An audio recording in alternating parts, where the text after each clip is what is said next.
My name is so welcome everybody. My name is Gene Bowman. I'm the clinical trials director at the McCance Center for Brain Health, and I help organize together with Hiroko, who's also on the call, the seminar series for the center. And today it's my pleasure to introduce a longstanding colleague of mine, Dr. Hiroko Dodge, PhD, who's also a fellow of the Geriatric Society of America, who joined Mass General Hospital and Harvard Medical School in fall of 2022. Before coming to Boston, excuse me, Dr. Dodge was a professor of neurology and co-associate director for the NIA-funded Latent Aging and Alzheimer's Disease Center at Oregon Health and Science University. This is where our work overlapped. She also directed the ADC's Biostatistics and Data Management Core for over 15 years. And between 2009 and 2019, she was the first data core lead to direct 2 data cores at different institutions simultaneously, where she also headed up the data core at Michigan's Alzheimer's Disease Center at the University of Michigan in Ann Arbor, where she was the Keverson Endowed Professor of Neurology. She's also the founding member of the Clinical Trials Advancement and Methods Professional Interest Area, supported by the Alzheimer's Association, where she's organized clinical trials methods workshops at AAIC for several years. She's also served as editorial board member for prominent AD and gerontology journals, including Alzheimer's and Dementia and the Journals of Gerontology. She has over 30 years of experience in dementia research, and her career trajectory has evolved from an initial focus on the epidemiology of brain aging and dementia to pioneering clinical trials and behavioral interventions. Earlier in her career, she served as a lead statistician for various large cohort studies, analyzing cognitive and functional trajectories and conducting risk factor analyses. And as her interests have shifted, she began addressing the translation of some of her epidemiological findings into clinical trials. So her current focus is in 2 areas. One is in the development and refinement of innovative statistical methods for efficient clinical trial designs. And 2, is focused on the translation and conducting behavioral interventions, applying social interactions to promote brain health. Let's provide a warm welcome for Dr. Dodge, who will present a 2-part presentation. The first part focused on digital biomarkers, opportunities and challenges, is trial outcomes, and the second on enrichment and internet-based conversational engagement clinical trial she calls I-CONECT. She'll present the protocol and some preliminary results. Welcome, Dr. Dodge. Wow, thank you so much, Gene. This is a long introduction and then fascinating, very smooth. No, I really admire your ability to quickly, mention like this. Thank you so much. Yeah, thanks for inviting me for this McCance Center seminar series. I'm delighted to meet with many of you by webinar. I hope I can have opportunity to meet in person soon. Anyway, so I have 2 parts, as I mentioned, so I will go relatively fast.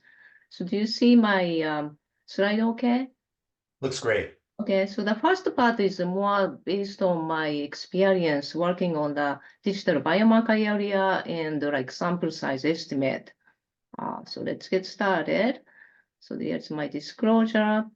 So in my presentation, part 1, briefly, I'd like to mention the advantages of using digital biomarkers as a clinical trial outcomes, and also add some limitations and opportunities. So advantages. So as we all know, we face 2 big challenges in dementia research. One is large intra-individual variability and fluctuations. Fluctuations within a short time in duration, such as morning versus at night, good day versus bad day, can easily override the long-term changes which occur gradually in 1 year or even several years, not to mention the trial efficacy. And another is large inter-individual variability. As we know, pathological burden is not necessarily related with the symptoms due to variability in inter-individual levels of cognitive reserve and resilience. So that said, therefore, comparing average changes in outcomes by trial groups does not work in many cases because it's hard to obtain high signal-to-noise ratio. Noise is too high. So one of the advantages of digital biomarker is that we can improve precision in estimating trajectories. So you probably know this, but here are two subjects, a black person and a green person. And the y-axis is function and x is time. By looking at these results, you might conclude, oh, this black person is declining, whereas this green person is stable. However, if you had a more frequent assessment, you will see actually blue person is stable and green person is more declining. So that means that precision improves by monitoring intra-individual variabilities. So another advantage is that we can generate subject-specific distribution within a short duration, such as 3 months or 1 year. This is a normal distribution curve. You probably see this. And usually the curve is generated by many, many individuals, such as IQ, height, weight, etc. Here, using the digital biomarkers, we can generate distribution for each individual within a short duration of time. For example, here are the examples of two subjects in-home walking speed observed during 90 days. Person A's distribution here, person B's distribution is here. So person A's one standard deviation is much lower than person B's one standard deviation. That is, there is a large inter-individual variability in distributions. Using the subject-specific threshold of low performance, such as slow walking speed or low computer usage or high walking speed variability, derived from his or her baseline distributions could potentially reduce sample size required to see trial effects because we can reduce inter-individual variabilities. So our previous simulation studies found that this is actually the case. As you can see, if we use logical memory delayed recall score assessed annually, which is a conventional approach, we need about 4-digit sample size to achieve, say, 20% effect size. If we model how often people are hitting their low performance over time using the low threshold defined using subject-specific distribution at baseline, we can reduce the required sample size significantly. Here are the outcomes is a trajectory of having days with computer usage 40% low or 10% low in walking speed using the person-specific low threshold. So as you can see, sample size can be reduced drastically. So the advantage of using person-specific threshold models can also be shown by sharing this slide. Data came from the Oregon Center for Aging Technology. Y-axis here is walking speed and X is time. One participant, here we call Mr. P, received Parkinson's disease diagnosis here. The red line and the red dots represent Mr. P's in-home walking speed trajectories over time. Over 1 year before his diagnosis, you can see he's increasingly experiencing low speed in the lower tail of his baseline distribution. Here you can see here's his distribution, now lower end. He's hitting more and more lower end. Also, variability is increasing early on. On the other hand, annually assessed stopwatch measured walking speed, here it's green line, is relatively stable. We often see this phenomenon where people are tasked to do something, they tend to do better, especially in the clinic, thereby obscuring the subtle changes in functional outcomes.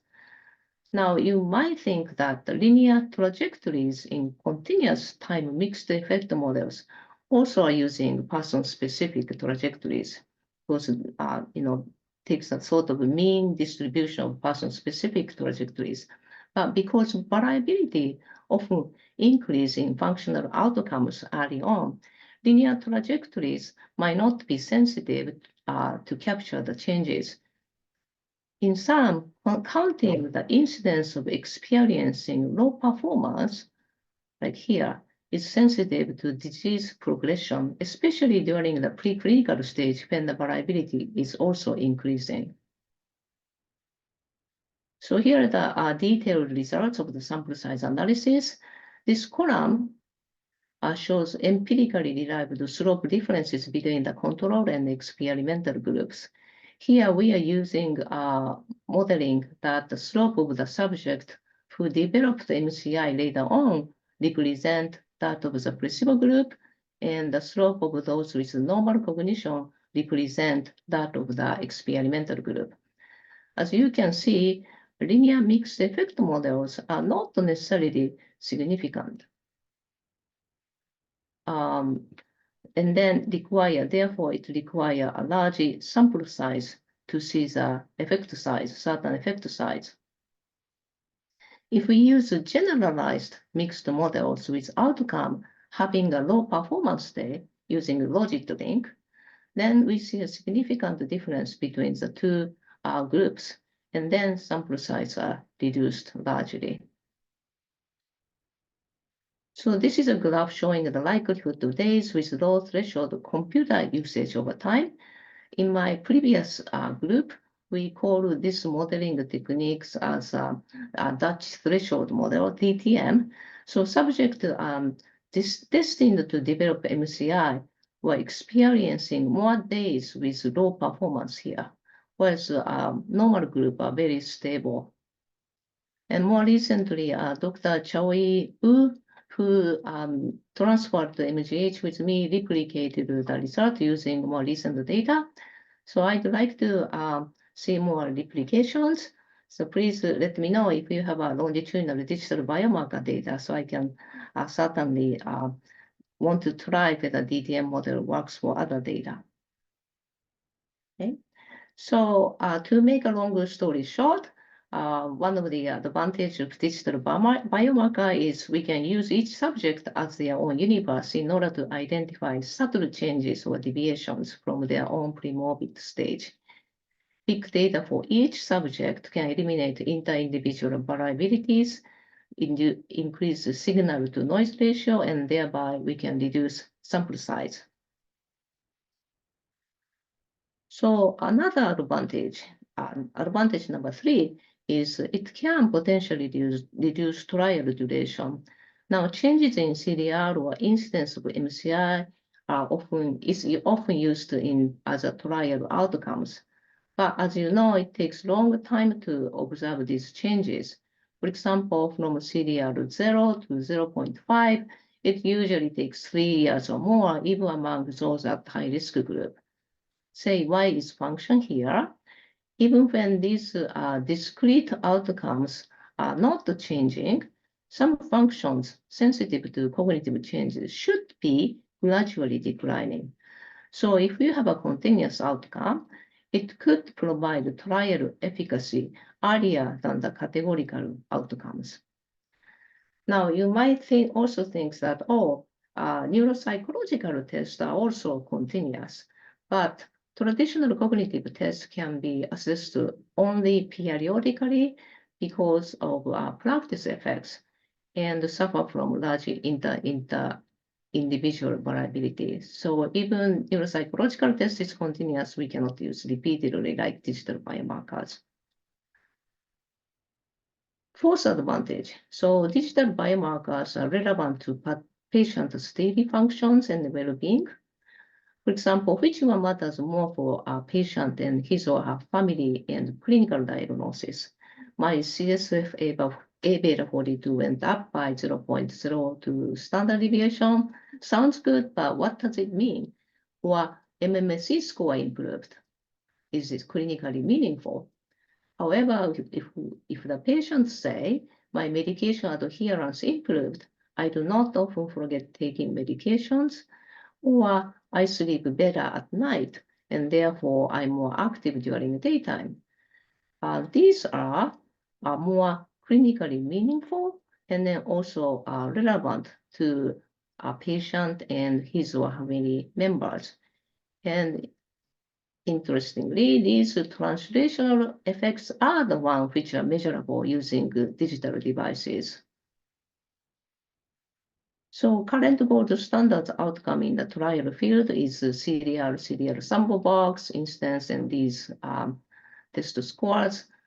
And then we try to target to change biomarkers by using specific compound. However, the tricky thing is that biomarker is not necessarily correlated with this outcome, or even we couldn't show any effect on these. So digital biomarker, which are indicators of daily functions and clinical meaningful, and if they are sensitive, then sensitive to change, then these can be a sensitive secondary endpoint or even primary endpoint in the future if we validate digital biomarker with more studies.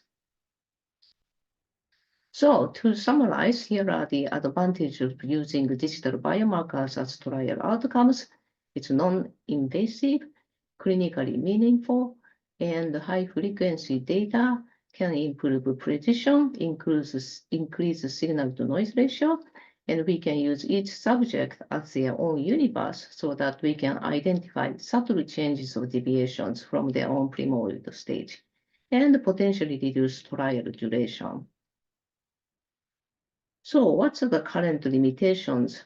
Unfortunately, not many trials are using digital biomarkers as outcomes so far. Its number is increasing, but not too many yet. So a big effort is needed to implement digital biomarkers as trial outcomes to establish more evidence. So what's the opportunities? So one of the big opportunities for digital biomarkers is patient monitoring. I believe that highly frequently monitored digital biomarkers can be very useful for this purpose. So for example, we can identify the magnitude of deviation and use them to identify the location. For example, here, how many years from now persons can develop MCI by using a trajectory and then cultivating or sensing, identifying the deviation point, and then probability of getting instance MCI or dementia in real time. Or we can also monitor the shift in the person's specific distribution in real time and link them to the likelihood of developing MCI or dementia. By doing these analyses, digital biomarker can serve as monitoring tools as well as trial enrichment tools. Now, I just mentioned that the approach I just mentioned is different from the traditional change point analysis. Around 2010, change point modeling became quite popular to examine flexion points in trajectories. So our team also applied this method to various outcomes. For example, we found that white matter hyperintensity expansion accelerated about 10 years before the MCI incidence. Also, gait speed deceleration started way before the MCI incidence for both men and women. However, to this change point models, we already has to know when the subject got MCI. So it doesn't predict the incidence which occur in the future. Prospective prediction is needed by calibrating past histories and then predicting future incidence. That's we need to move the field of more. So this is a summary. Advantage of using digital biomarkers in clinical trials. There are many advantages of using digital biomarkers as clinical trial outcomes. However, digital biomarkers have not yet been widely deployed in clinical trials. And opportunities, data on person-specific, highly frequent monitoring long-term trajectories could be used for detecting deviation from the expected path in real time and thereby predicting disease onset. And finally, as plasma biomarkers get more widely available, person-specific threshold models can be expanded to the fluid biomarker studies.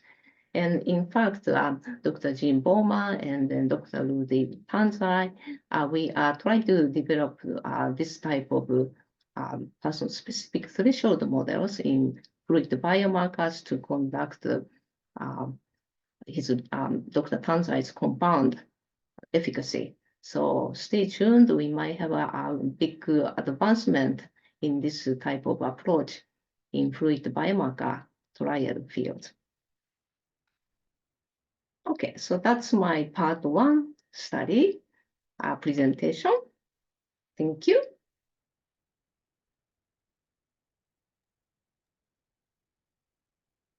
Shall I could get one or two questions? Or? It's up to you, Hiroko. You can either pause here for a couple questions or we can hold those until the end. I'd recommend maybe holding until the end if you're okay with that. Okay. Thank you, thank you. So please remember your questions. All right. Share screen. So they go to next one.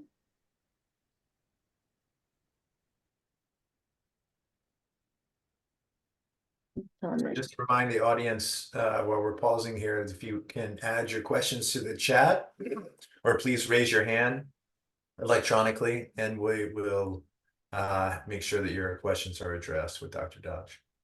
Thank you. Thank you. So as Jean kindly introduced me, I have right now I'm spending 50% of the time my own clinical trial, which is this I-CONECT behavioral interventions, and the other half I do lots of statistical analysis, and so these are two passions. One is clinical trial research modification. Statistical method modifications, clinical trials, and the other half is to run my own study. Anyway, so I conducted a series of behavioral intervention studies over the past 10 years. In these studies, we examined whether enhancing social interactions, specifically conversational interactions, could improve cognitive functions by recruiting socially isolated or the old subject. So here is the outline of my part 2 talk, background and results. Results include first pilot study results as well as recently completed 2R1 project called I-CONECT. So background. So humans are social creatures, as you know. The link between social isolation and adverse health outcomes has been well documented over 3 decades or more in the gerontological field. As for the link between isolation and cognitive impairment, many epidemiological studies shows that large social network and higher level of social engagement are protective against the risk of developing dementia. So, for example, based on the meta-analysis, Lancet Commissions published an article in 2020 reporting that about 4% of dementia cases can be prevented by eliminating social isolation, which is larger than 2% estimated for physical inactivity and 1% for diabetes. Facing social isolation epidemic in the United States and other countries, reducing social isolation can be effective in reducing late-life dementia at the population level. As for the potential mechanisms for the link between social isolation and cognitive functions, stimulations from social interactions could enhance cognitive reserve. For example, several studies show that given the same level of disease burden, those with a large social network have a better cognitive trajectories, indicating that they might have increased cognitive reserve against pathological insult. So what I mean can be explained by a well-known study published by the Rush Memory and Aging Study in 2006. We know there is a high correlation between the level of tau at autopsy and the antemortem cognitive functions. This study shows that the association could be modified by the level of one social network. If we have a higher social network, then the tau-related cognitive decline is attenuated compared with that among those with low social network. So our hypothesis for our social engagement project is that neural plasticity and then compensatory mechanisms could be enhanced by social interactions. This concept matches with the theoretical framework proposed by well-known Jacob Stan's cognitive reserve theory and Dennis Park's scaffolding theory. However, despite this accumulating evidence, not many randomized controlled trials that use social interaction as a tool to enhance cognitive functions and delay the onset of dementia were conducted in the past. Also, underlying biological mechanisms are not well known. Therefore, in 2010, we developed a randomized controlled trial that used conversational interaction as a tool to enhance cognitive functions, targeting the oldest old. The older old is the fastest growing segment of the population worldwide, yet they are often excluded from the clinical trials. Slowing the cognitive decline among this group for a few years, could have a significant impact on the overall prevalence and incidence of dementia. Therefore, our goal was to develop the intervention that is easy to start, even among those without much motivation, can be done at home, and engagement is sustainable for the long term. This idea led to our first pilot project, which was completed in 2014, way before COVID-19 hit the United States. Now, following this pilot project, we recently completed 2 projects, one focusing on those with normal cognition and another with MCI. These projects are known as I-CONECT. So in this series of RCTs, participants in the experimental group engaged in 30 minutes of conversation with trained interviewers through video chat. Conversations are semi-structured in order to standardize interactions, but also to provide cognitive stimulations, such as organizing and conveying their thoughts in a natural conversational setting, like talking with their friends. We also try to expose participants to different conversational stuff each week to enhance the novelty of our experience. So here are the pictures when the video chat is in session. All conversation and videos are recorded in a HIPAA-protected environment. We accumulated over 3,000 hours of conversations during the trial, which has been used intensively for speech, language, and facial expression analysis. We have a daily conversation theme, which is intended to prompt conversations, but once conversation starts, conversation should flow naturally.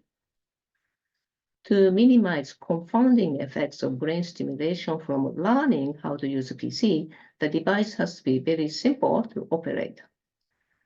So in our system, only one touch is required to start the conversation with our staff. Okay. Here we go, just like this. Yeah, start the conversation with one touch. Oops. Okay. Oops. All right, so what we found, briefly here are the results of the phase 1 study, which was completed about 10 years ago. We provided daily 30 minutes conversations, 5 days per week for 6 weeks. Despite the short duration of 6 weeks, the results were promising. The experimental group gained in language-based executive functions or semantic fluency compared with the control group with the effect size of Cohen's d of 0.51. Now, Cohen's d of 0.5 is relatively large. For example, as you may know, the finger trial, multi-behavioral intervention study, coherence T in the primary outcome was 0.13 after 2 years of interventions. So our phase 1 studies was already published back in 2015. So in the newer I-CONECT phase 2 project, we specifically targeted socially isolated subjects aged 75 and older, either MCI or those with normal cognition. Initially, our age inclusion criteria was age 80, but due to the low participation of African Americans, we lowered the age threshold to 75. Social isolation was defined operationally like this. Okay, so the experimental group received up to 1 year of frequent video chat with trained conversational staff, along with the weekly 10 minutes of phone check-ins. Chats were provided 4 times per week for 6 months, which is the induction period, followed by twice per week for additional 6 months as a maintenance dosage. Control group received only weekly 10 minutes phone check-ins. And this works to retain the control group also. And we made a significant effort to standardize conversational stuff, even though we encouraged natural conversations. 2 examples of standardization approaches are listed here. For example, first, we measured changes in the negative and positive effects after the conversations and examined whether a specific interviewer had higher than the average change in the affect items compared with all other interviewers. We also checked word counts periodically to monitor the proportion of words spoken by interviewers relative to participants. We aimed 30% of the total word count should come from participants. Okay, here are the outcomes. Primary outcome was global cognition indicated by MOCA. Secondary outcomes are executive function, episodic memory. Exploratory outcomes include emotional well-being measured by NIH Toolbox Emotional Battery, changes in speech, which include linguistic and acoustic characteristics, medication adherence using electronic pillboxes, which is digital biomarkers, connectivity using resting state functional MRI, and ASL to examine the changes in cerebral blood flow. Okay, so let's move on to the result. But before result, I just need to mention COVID-19 pandemic influence. Okay, so one of the biggest challenge was recruitment. Even before the pandemic, it was difficult to recruit socially isolated overall, but pandemic made it even harder. We aimed to recruit 50% of the participants being African Americans. Over 25,000 contacts was attempted and over 1,100 subjects were telephone screened. However, we could randomize only 186 participants, mainly due to the difficulty in recruiting African American participants. Overall, we achieved 96% of the targeted sample size among the Caucasians, despite the pandemic, but we achieved only 23% of the targeted sample size among the African Americans. Although we did not achieve 50-50 split, we still sustained a relatively high rate of African American participants with 20%, which is higher than most of the existing clinical trials. Our randomization algorithm worked very well. As you can see, here is 94 people in the experimental group, 92 in the control group, age, gender, race, years of education, MCI proportion, all are not significantly different, very equivalent. Primary and secondary outcome, cognitive test scores are very similar between the 2 groups. And so as all other cognitive test scores, very similar between the group, showing that our randomization algorithm worked very well. We used a minimization algorithm for this study. Okay, so unfortunately, we were hit by the COVID-19 pandemic in the middle of the recruitment. After a few months of research hiatus, we had to switch all assessments from in-person to telephone assessments. By doing so, we faced two major challenges. One is the effect of modality changes of cognitive test scores, especially MOCA, since, as you know, telephone MOCA has a different total score. Instead of 30, telephone is only 22 because they had to drop the visual test items. Another challenge is whether our trial efficacy is amplified during the COVID-19 pandemic due to the heightened social isolation among the control group, which might limit generalizability of our results. So facing these challenges, our Data Safety Monitoring Board recommended two a priori modifications to the analysis plan. First, for the primary outcome, we have to restrict samples to those who completed the month 6 assessments before the pandemic. And as a sensitivity analysis, we need to run models which include all participants by imputing missed mock items and including a control variable that indicates a COVID-19 pandemic time span before and after. And for the secondary and exploratory outcomes, we can use all the randomized participants with a control variable, which indicates a pre-post pandemic time period. That is, former is simply pre-pandemic cohort analysis, and latter is modified IDT analysis. So let's go to the primary outcome. So primary outcome, which is MOCA score, to our present surprise, we found a significant efficacy among the MCI participants despite the small sample size. MOCA score at month 6 assessment was 1.75 points higher among the experimental group in comparison with the control group, controlling for the baseline score. I'd like to add that in this cohort, 1.75 is equivalent to the 10 years of age difference in MOCA scores.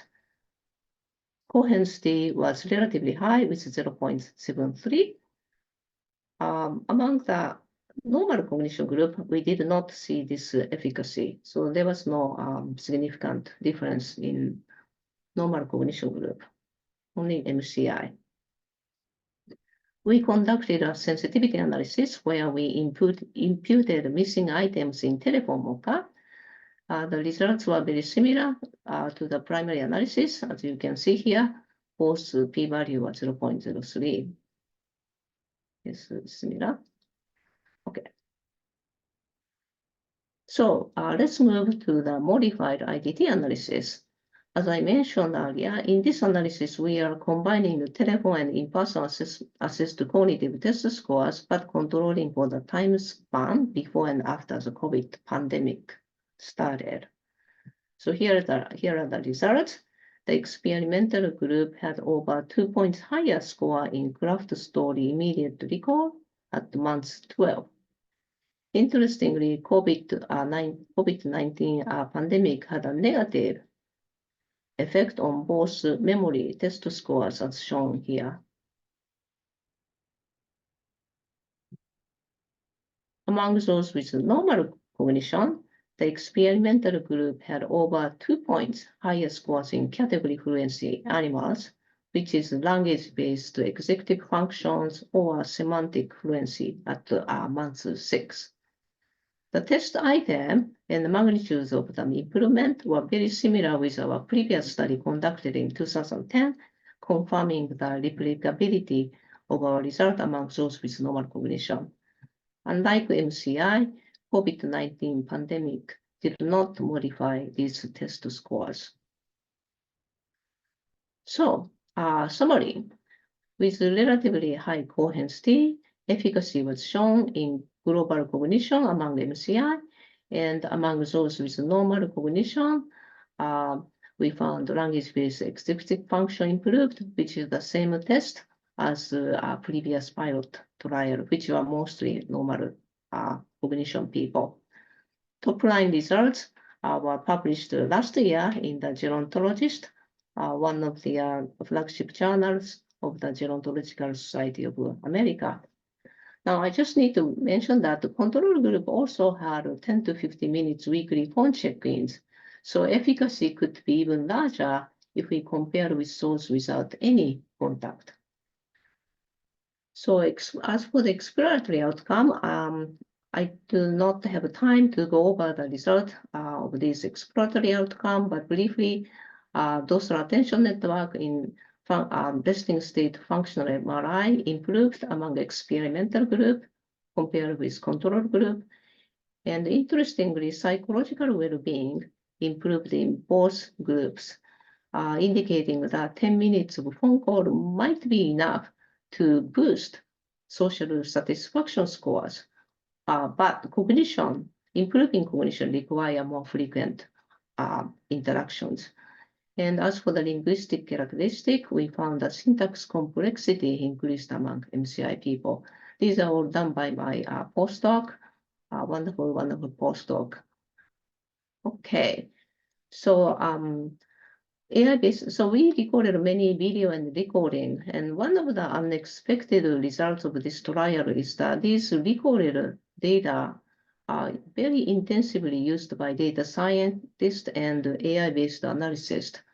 So actually, Neurology Today, August 3rd issue, highlighted our study using AI in the section called The State of Artificial Intelligence, and they introduced a couple of our papers. Now, and then we are currently, our 2 proposals are currently under review by NIH. Finally, upon getting lots of requests from our participants to continuously provide social interactions after trial was over, we created a non-profit organization called I-CONECT Foundation. And these are solely run by philanthropy donation money, and we are getting low in donation. So we have to improve somehow how to, increase donations. So let me know if you have any brainstorming ideas. Okay, I'd like to thank all my collaborators, staff, and participants, and NIH for their continuous support for this series of trials. And thanks again for inviting me to this session. Thank you, Hiroko, for that illuminating presentation, 2-part presentation on digital biomarkers and presenting some of your original results from the translation of those trials. I see Rudy has his hand up. Rudy, go ahead. I have a couple questions as well, but why don't you get us started off, Rudy? Yeah, Hiroko, great presentation, both part A and part B. I have a question about, it's so cool to see that, providing social interaction, the I in SHIELD is interaction, an acronym for brain health. And I guess I'm wondering how much of this is the anti-stress part of social interaction versus the intellectual stimulation inducing new cognitive reserve and synapses just by speaking about things. And so I wonder if you could dive a little bit more deeply into the difference between the control group and what their contact was like versus what the contact was like in the treatment group, and how much did it differ in terms of offering stress alleviation and intellectual stimulation between control and treatment group?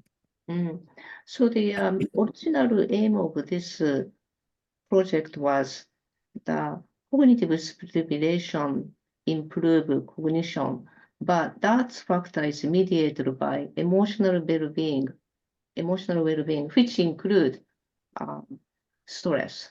But we could not measure stress in this study, unfortunately. The next project, which I'd like to ask for your collaboration too, would like to see how this contact, emotional support, or emotional stimulation will affect stress and maybe sleep and other daily functions. And then that's mediate this stimulation, interaction versus cognition, these associations.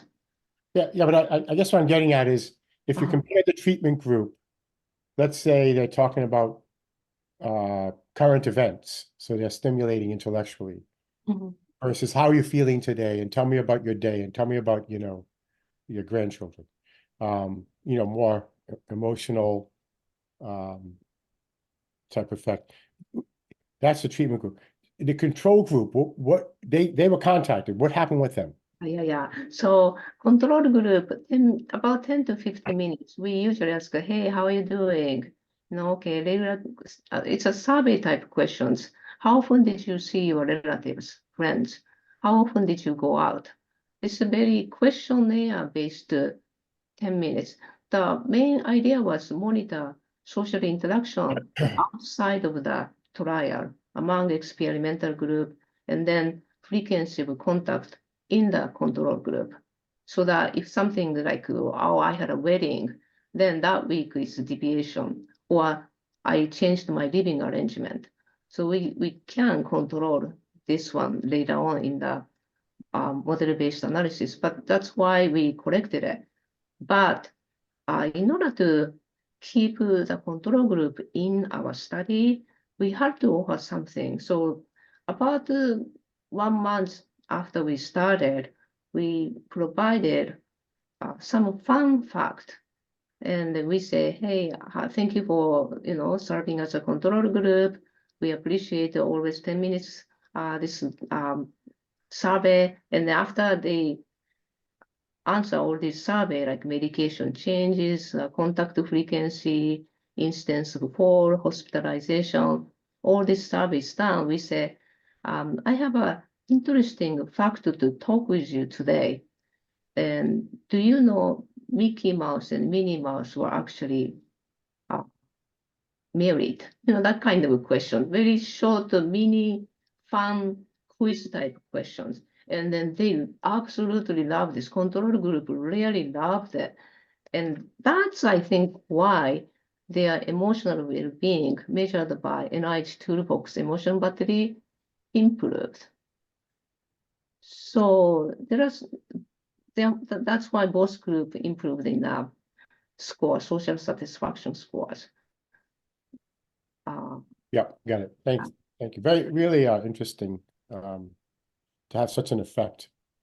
So the emotional might mediate really a lot, and I have to do better job to capture this emotional stress, or even like sleep, activity level, all these measure, and then treat as a mediator, and that explains quite a lot between this stimulation cognition relationship, I think. Well, we have an expert on stress here with Greg. Any comments? Yes, I do. That was wonderful. Thank you, Hiroko. And there's more being written about scaffolding, neural compensation to neurodegeneration, and I share with Rudy the kind of reaction to how social interaction may be boosting neural compensation. And I know you've also written about white matter disease, and I'm wondering whether you in I-CONECT are thinking about the structural changes that occur with social interaction. Stress, as Rudy alludes to, is so much tied in with our survival strategy of social attachment. And as you get older, it may be you kind of need more rather than less in order to keep the systems running. So I'm wondering what your thoughts are on that. So the cross-sectional studies show that socially active people has a larger hippocampal volume, white brain, total brain motor, gray matter. These are already found. And some of the intergenerational study, like peace trial cope analysis done by Baltimore area, they found that 2 years of intervention, intergenerational interaction, actually helped to sustain hippocampal volume. And then our study, we checked the fMRI, functional MRI, and those attention network improved. So even short interval, even 6 months, there is some changes in functional connectivity. So I feel there is a big hope here. People do not do social interaction trial so much partly because it's very difficult to standardize and how to measure.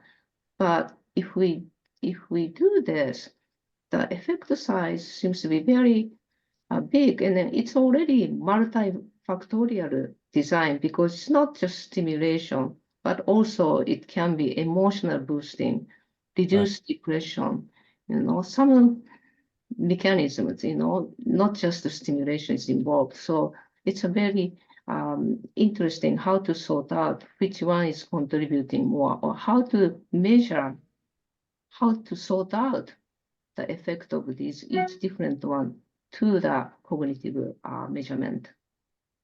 May I ask one more thing? I know there are other questions, but are you getting requests to study the use of AI or robots as surrogate attachment objects?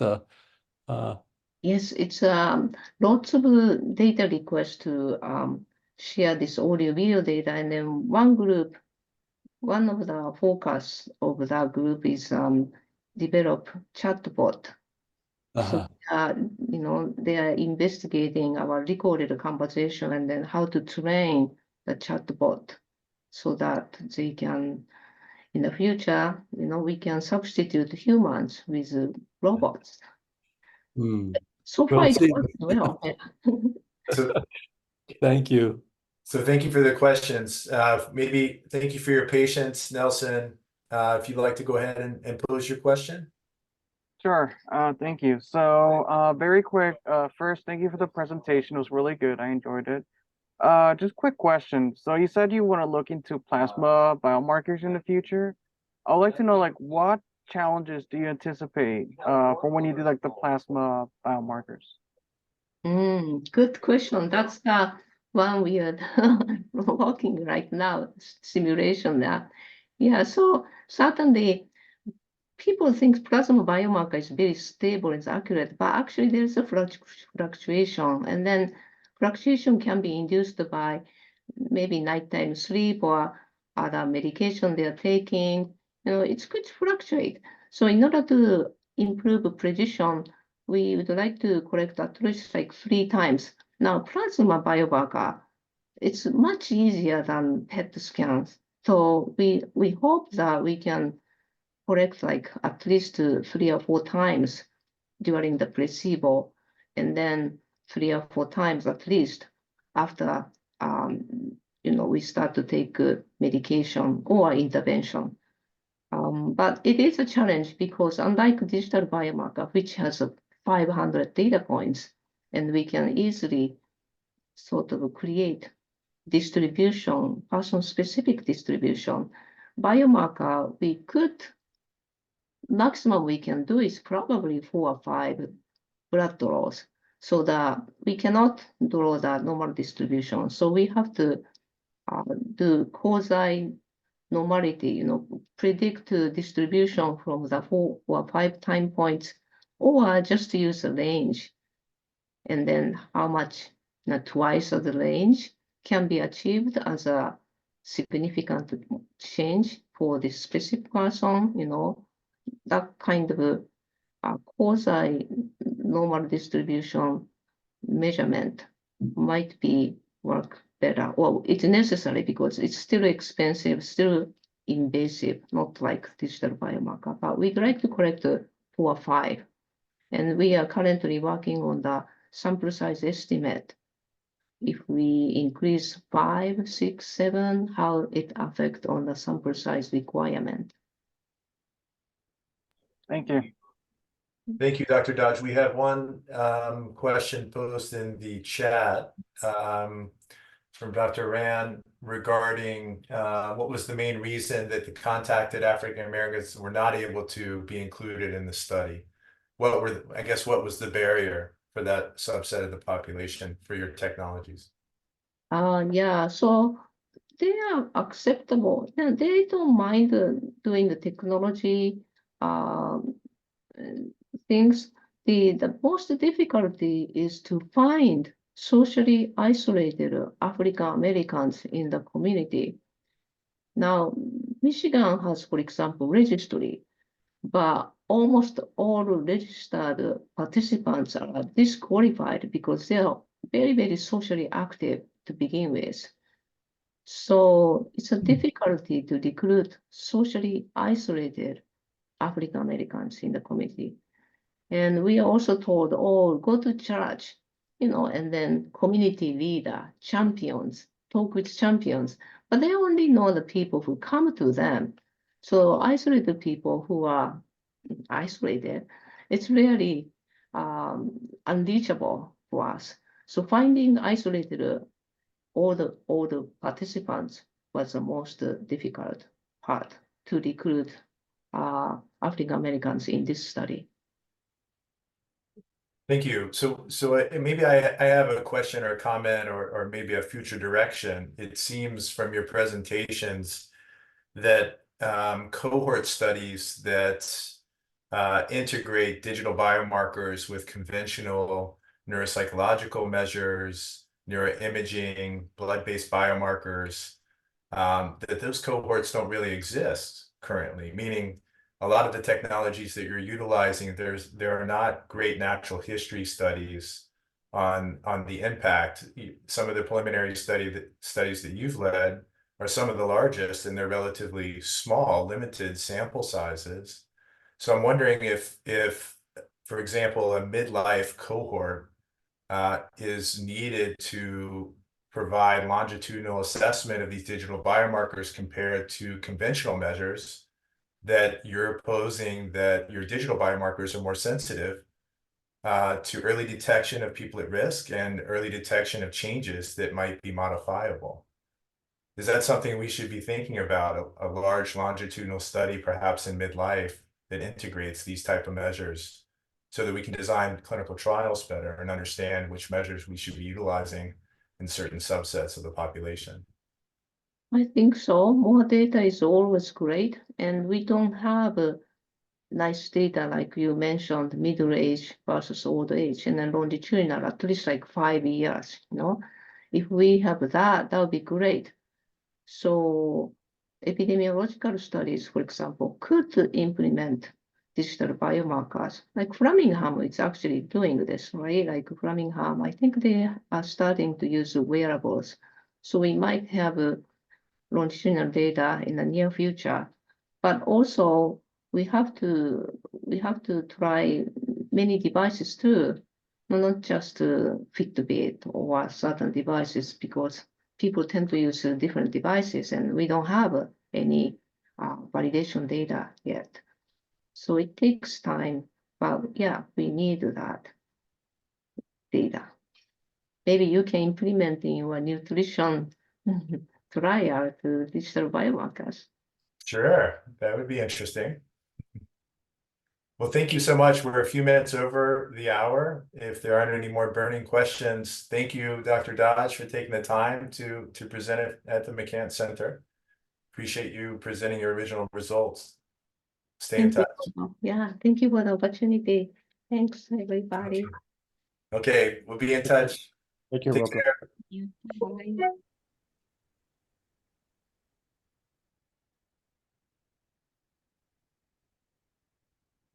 Hi. Hi. Hi. That was good. So you and I, Hiro, will catch up on Wednesday. Is that okay? Yep, that sounds Okay. good. Okay. All right. I've got another meeting I'm going into right now. Sounds good. But then our 1 o'clock will be canceled, and I'll try and move that to Wednesday, just before the mind. Is that okay? Okay. If you need me for anything, email's fine, or text. Sure. Yeah. Okay. All right. Thanks for organizing everything. It worked out beautifully. Thank you. Bye. Okay. Bye.